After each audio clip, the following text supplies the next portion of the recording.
So since the last 5 or 6 years, you have had a tremendous activity, and it looks like you What are kind of activities? you've had a lot of different activities. You've done very many projects, and it looks like Yeah. you are a more happy musician and human being than you were maybe, I don't know, maybe 10 years ago. So would you say that Yeah. today Michael Schenker is a happy and appeased man? Yeah, absolutely. It's called development. We develop. If we do the work in life, we develop into happier places. Okay. And so this leads us to bridge the gap. So this album, it takes a more maybe aggressive and a heavy direction than your previous records. And it looks like you wanted to mix the traditional Michael Schenker sound with maybe more modern and complex atmospheres. Is this right? Yeah, for instance, like, first of all, Doogie White is a total different singer. He's a metal singer, so that makes a big difference. And Right. then Wayne Findlay, he's playing the seven-string guitar, so I decided, because he's developing nicely on the seventh string, to add that lower, that lower sound to our music. And also I was focusing on making a special effort to have enough fast songs and enough heavy songs, melodic, and a good combination of, a bit of darkness, a little bit of drama and stuff like this. So like a wide range of emotions, Right. and keep it well balanced, like reading a book, but keep you excited. Okay. So I think that maybe the last of your records on which we could feel, this perfect mix between melody and power. Maybe it was The Unforgiven back in 1999. And so maybe Temple of Rock was a celebration of rock and roll, and this one seems to maybe have a deeper meaning. So are there new messages or ideas that you are trying to convey with this new album? Yeah, it looks like, like since 2008, like in the midst of beauty, I started to, if I look back now, I think that's when it started, when I started having fun on stage, and year after year, it was more fun of doing this stuff, and so it seems like my life was like in three stages. The beginning was development, develop as a guitarist, and focusing on pure self-expression. The middle part of my life was about improvement, self-improvement, Right. and experimenting, and the third part is about celebrating our era of rock. Mhm. People are coming. It started off for me like with people like with bands like Zeppelin and Black Sabbath, etc., etc. And so they laid the foundation. And then the 70s, it was like Rush and UFO, AC/DC, those bands building the pillars, for that building of rock, the temple of rock. And then the 80s was the clay and the bricks and so on. And now we're kind of, getting to the. It feels like, I'm back in the loop of rock and roll to celebrate that era of that of my generation of rock. Okay. And so, as you said, there is some darkness on this album, but also very much light and positive energy. I mean, we can feel it, for example, on a song like Lord of the Lost and Lonely. I mean, it has a dark mood, but at the same time, the solo is very positive and luminous. So would you say that this is a good reflection of your personality? On which song? I couldn't catch that. For example, Lord of the Lost and Lonely. Oh, yeah, okay. It's kind of it has a dark mood, but at the same Yeah, time, that is a. Yeah. yeah, And so, what is the question? and so I mean, this mix between darkness and also positive energy. Would you say that this is a good reflection of your personality? Yeah, absolutely. Also, the where the wild wind blows has also got that mixture of different aspects to it, and it's quite a yeah, I would say so. Lords of the Lost and Lonely is a pretty good example. Right. So still about the songs, you already had played the song Horizons during the previous tour, and so did the audience reaction to that song make you more confident about the quality of this new record? Makes me more what? Confident, given that people liked the song Horizons during the tour. So did it make you confident that the album would be good?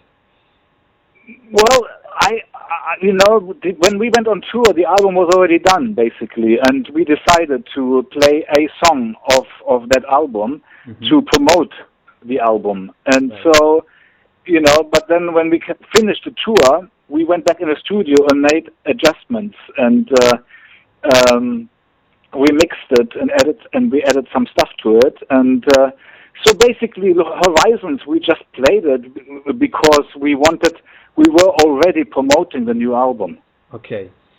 And some songs on the record are a total blast. I mean, if we listen to Horizons, Land of Thunder, or Because You Lied, I mean, there is a lot of energy and they are true rockers. So where did you find all this inspiration and energy for such rocking songs? Yeah, I think I have been preserved to be ready for celebrating the era of rock. Okay. Okay. I think I focused in the middle part of my life. I focused on self-improvement, and in the beginning I was creating and developing as a guitarist and expressing purely as much as I could, and then in the middle part I was doing work on myself, and now at the third part I'm back in the loop of rock and roll to celebrate the era of the era of rock. Okay, so it's a good time to unleash maybe all the energy that you have in you right now. Absolutely. Okay. Now I'm also experiencing a recycle. Everybody's re-experiencing. Right. People come and see concerts to in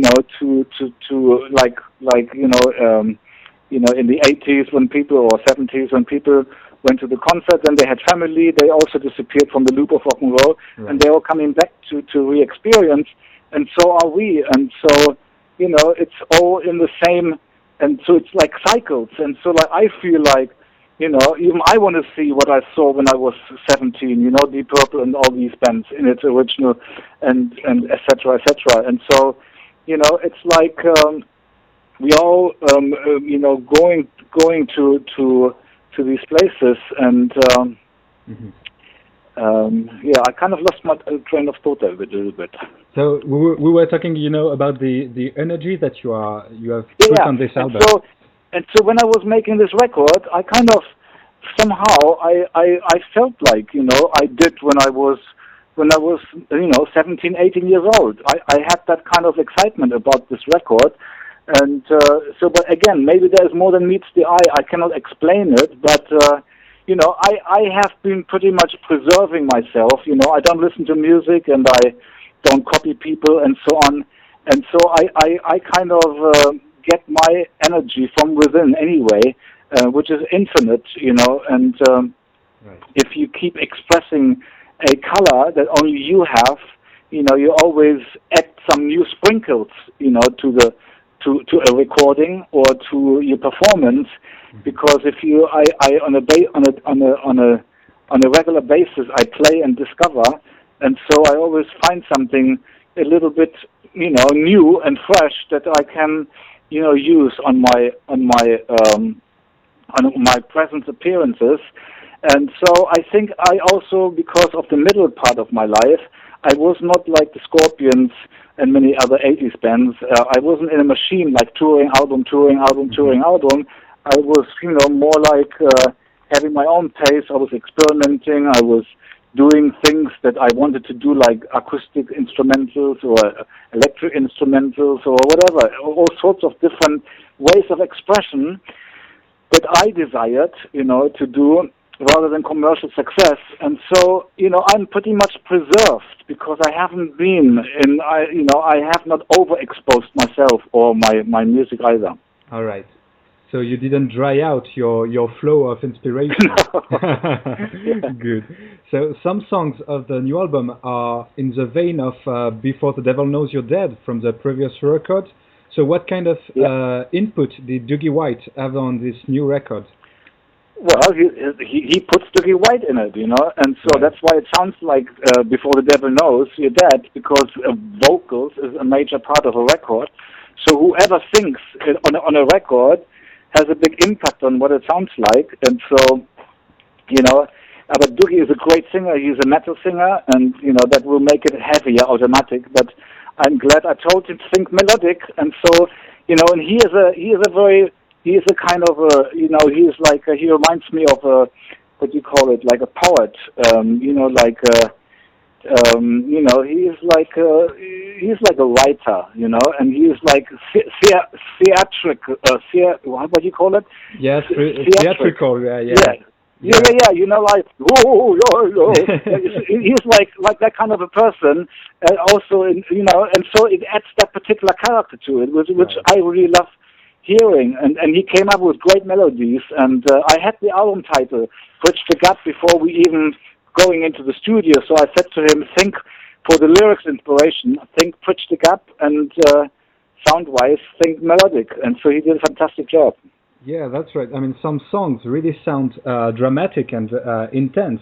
That's really a good, good mix, between your personality and his.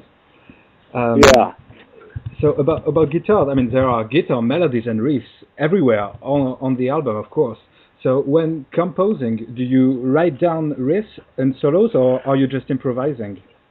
Well, from one album to another, that gap in between, because I play and discover on a regular basis, I kind of bump into bits and pieces that I put on a Walkman and I put it away. And when it's time to make a new record, then I listen to, from the beginning of what I had collected, and then when I hear something that inspires me, then I write another part to it, and that's how I create my songs, that they never complete, that all of my music happens step by step until the end of the album. So by the time I have put enough material together, I give it to the singer, and then the singer figures out the melody lines and the lyrics, and then we sit together and collectively we decide what are the best parts, and so, step by step, like building a house, the song is being formed. Mm-hmm. Great.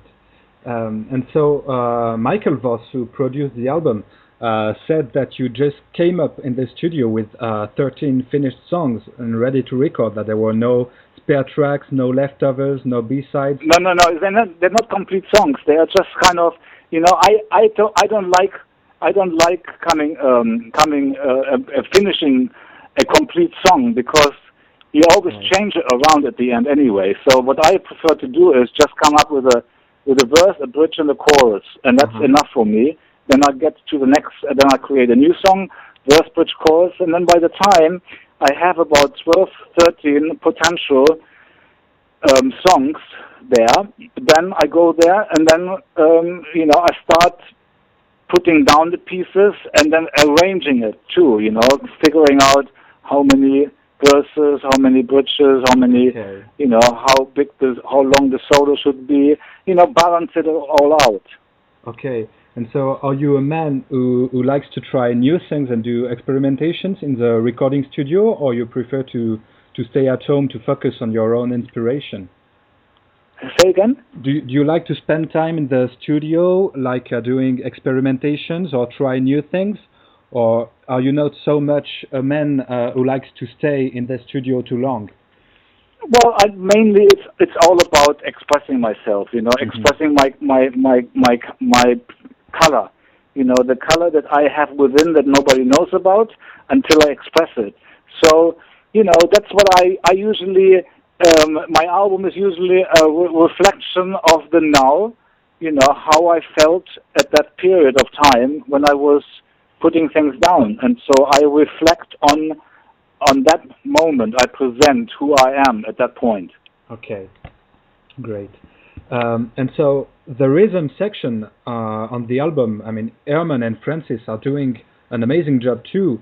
And given some songs are really demanding, I mean, particularly for the drums, some are really complex and speed. And do you think it will be a challenge for them to play these songs live, or they will do it finger in the nose? No, we already played Horizons, and so they already shown that it's not a problem. Okay. And so, would you say that the current lineup is a definite incarnation of MSG, or do you plan to work again someday with Gary Barden, for example? You know, all my past is there that I can revisit. You know, I don't close the door to any of it. If people want to experience a particular lineup and I can make it happen, and people love to do it, then we do that. You know, and I have done a lot of different things in the past. You know, but I'm focusing now on this lineup, Temple of Rock, and already have ideas for the next album. And we're going to be sitting together in a room collectively and write together, and with that chemistry, and see what comes out of that. That could be very interesting. And you're talking about experimenting. That is my experiment. Yeah. When we are making the next record, and I used to do that with UFO in the early days, and so that could be an interesting thing to do. And in the meantime, you know, it's that's what we are focusing on, putting together a world tour, and that will keep going. And when it's time to make a new record, that's what we're going to be doing. Great. And so, I mean, you already have some ideas for a next record, but is there a time? Not some ideas. I only have an idea on how to do it. You know, Okay. I want to write with everybody collectively. I want everybody to this album was written just I did all the music and Dougie did all the lyrics. Okay. But the next album, I want everybody to sit in the rehearsal room and contribute, add their ideas to it, and see, you know, when you come up with a riff, how everybody responds to it and what they do in a moment. That could be an interesting thing, you know, if you have a good chemistry. To do a group effort, yeah, right. But talking about creativity and inspiration, is there a time when you manage to put your creativity on hold and think not at all about music, or are you most of the time thinking about music and ideas to? Well, I love to be creative. Doesn't need to be musically. I always like to play. I like to play with things. I like to be creatively. I like to be creative. That relaxes me. You know, that's fun for me. That's where I feel accomplished, maybe, or relaxed. You know. Right.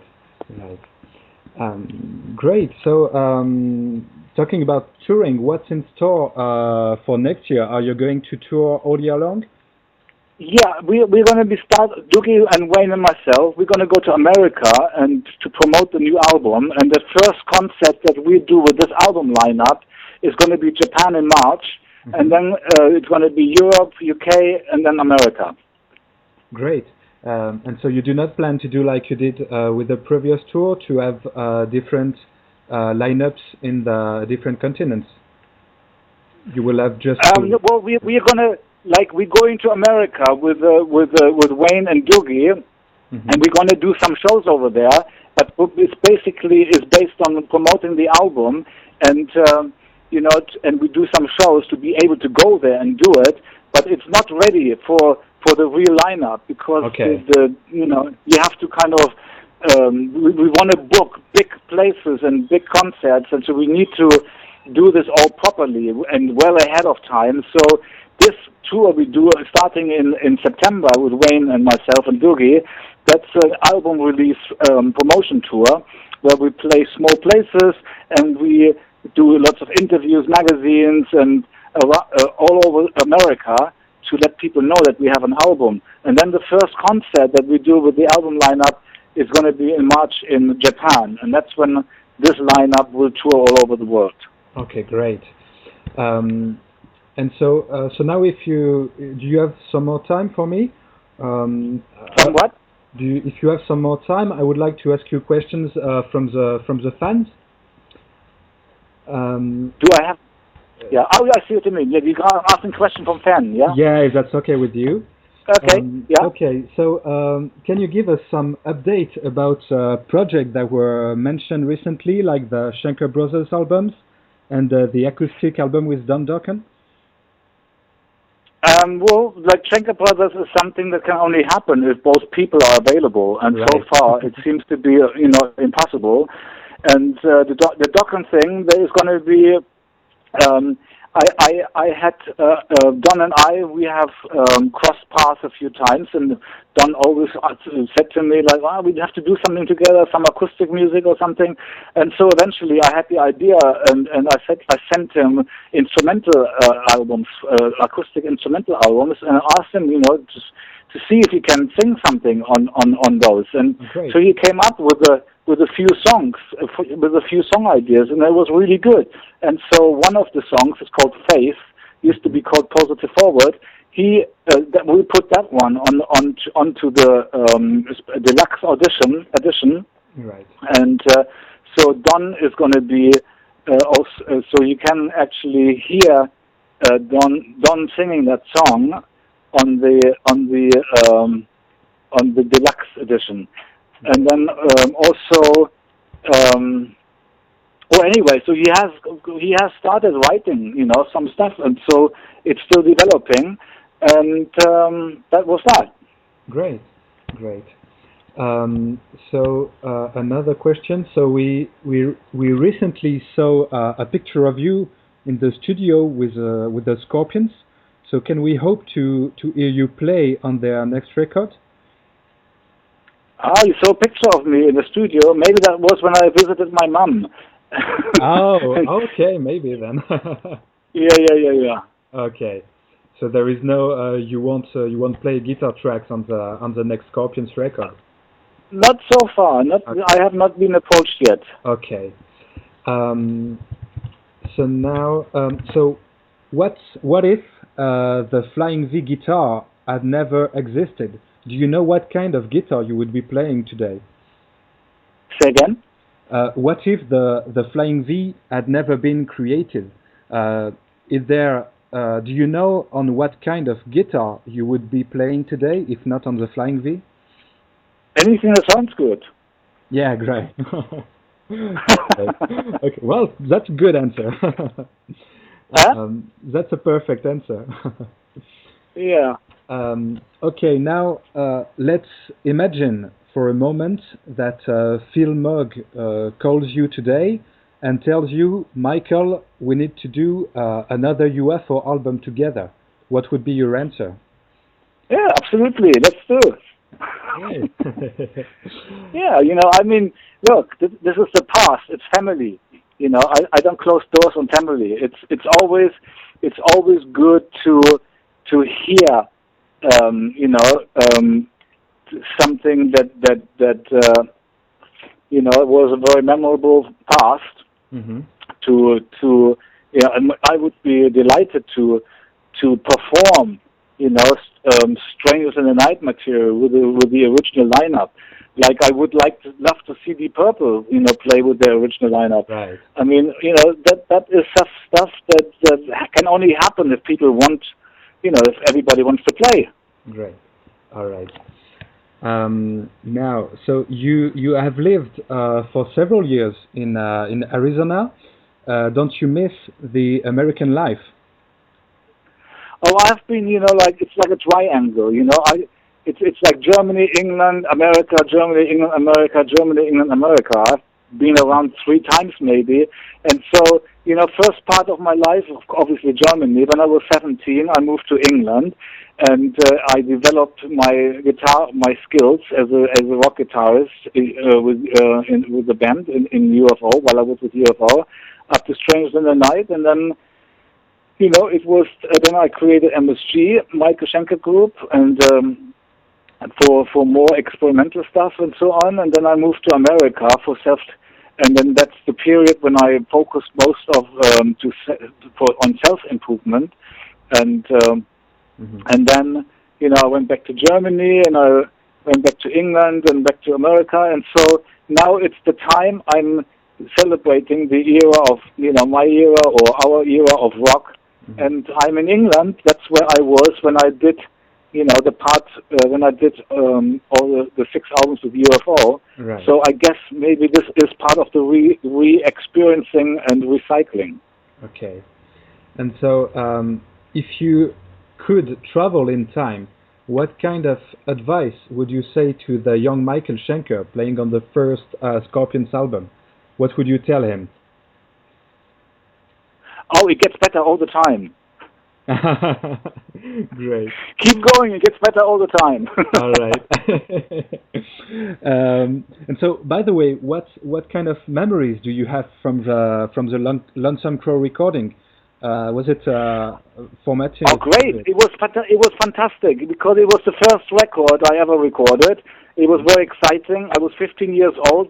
I can remember being in the studio and doing playing the solo of In Search of Peace of Mind, and being very excited about it. And then when the album was done, I was hearing it out of the same radio I heard Led Zeppelin a year before. It was great, and then it was just the next thing I find myself in England recording Phenomenon, and then it was just every album I made was a new excitement because of new circumstances and new developments, etc., etc.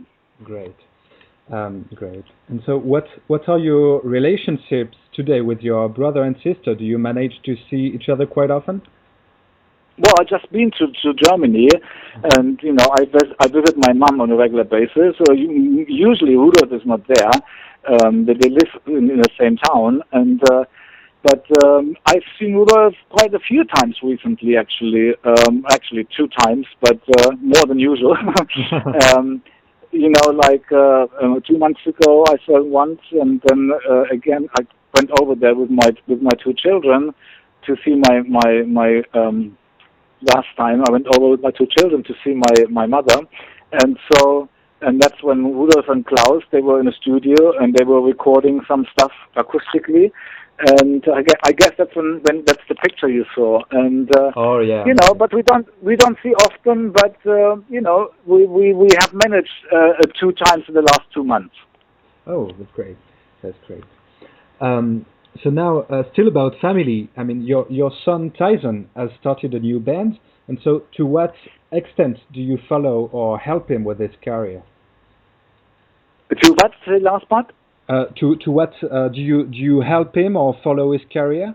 Oh no, but no. He he's eager to play me what he has, and I must say he's a riff master. He's written some great riffs, and he is actually been working on this for a long time, and it's paying off. He has found a singer, and he's a good chemistry with him, and so I wish them all the best. And I kind of I listened to it. He wanted me to hear it, and I was impressed. I like the riffs that he writes and what the singer does with it. He have a good combination, and and let's see what they come up with next. Great. And so now, just to finish, I got a few questions about your first times. So, for example, do you remember what was the first album that you bought? But the first album I bought, I think it was between my friends and myself. It was Deep Purple in Rock. Okay. We all, I think we kind of. It was like 3 of us, and we chipped in and we bought that record. And because we heard something like the singer was singing like a woman, like oh, and so we wanted to hear what it was, and so we bought this record, and that's when and that was Deep Purple in Rock. Okay. Do you remember the first composition you wrote? The first what? The first song you wrote? Yeah, In Search of Peace of Mind, and that became the theme of my life. Right. Do you remember the first time you realized that your music could touch the heart and souls of other people? I never focused on that, to be honest. I just I was so focused on developing, to play and discover. Mm-hmm. I was fascinated with that. And actually, in fact, when all of a sudden Lights Out became a hit, I actually got scared and I ran away for 2 months. And then Pete Way called me. He found me and persuaded me to come back to UFO. And then I did Obsession and The Strangers in the Night. And so I was not really aware of it until my brother was calling me in the early 80s and said to me, "Hey, I'm here in America. Everybody is playing everybody's copying your kind of music or your kind of guitar playing. And so that's when the first time I became aware of it. But actually, having said that, there was something that I was aware of, but I didn't like it. I didn't like to hear it, It was like people always complimenting me. It was it was around that era of when we did Fawcett and No Heavy Petting and Lights Out, when people would say things like Schenker is God and stuff like that. I didn't know how to cope with that, and so in those days I didn't really make that as an important part of my memory, to be honest. But later, like I said, when my brother was calling me up and telling me that so many people in America were adopted my guitar playing style, that's when I started to become aware of it a little bit. And then later, when I heard, from Guns N' Roses and Def Leppard and Metallica and bands like that, that's when actually, most of it I wasn't really digesting until only just, recently. I mean, even when I was awarded with an award, when I got this award, 2 awards, I kind of, it's like unexpected, you get something like that, and you never actually, because you don't focus on it, it becomes like a surprise, right. And it's a very fantastic surprise. Right, and so even if you didn't expect this reward or this influence, you didn't expect this award, as you said, but would you say that you like having this recognition from the others, or it doesn't really matter for you? What is the question? I mean, does the recognition that others have of your music... No, it's fantastic. Yeah. No, it's fantastic. I mean, it's absolutely fantastic, of course. It's icing on the cake, It's like an additional bonus. I mean, the music itself, to enjoy that and to be a musician and that's already great stuff. But then getting awarded, it's fantastic. Great. So now, do you remember the first time that you felt stupid on stage? Or did you ever feel stupid on stage? Yeah, all the time. Really? Yeah, when I was young, I never wanted to be on stage, It's a contradiction. I don't know. I picked the guitar, but I never wanted to be on stage. I was fascinated with the guitar in the single string, but I never wanted to be in a spotlight. So, but I guess that was my assignment, the journey of life. That's something I didn't want to do, and so I was put there on purpose to develop, to create a liking. And, I never really liked being on stage. I was much too self-conscious. I always felt like uncomfortable. And so, but, only since In the Midst of Beauty in 2008, I started to develop a liking on stage. And I have no idea. I mean, I kept asking myself, why? What's happening? Why do I all of a sudden like being on stage? But I guess I developed into it, I guess in the middle part of my life, when I was, self-improvement, focusing on self-improvement and stuff like that, I guess that all helped, to eventually overcome and to enjoy being on stage. And so now I love it. Right. So now, do you remember your first groupie? My first groupie? Yeah. I'm not sure. I mean, I don't know if who was a groupie and who wasn't, so I wouldn't be able to tell you. Okay. And so now I think it's time to conclude. Would you like to say a few words to the members of our fan club and to the fans?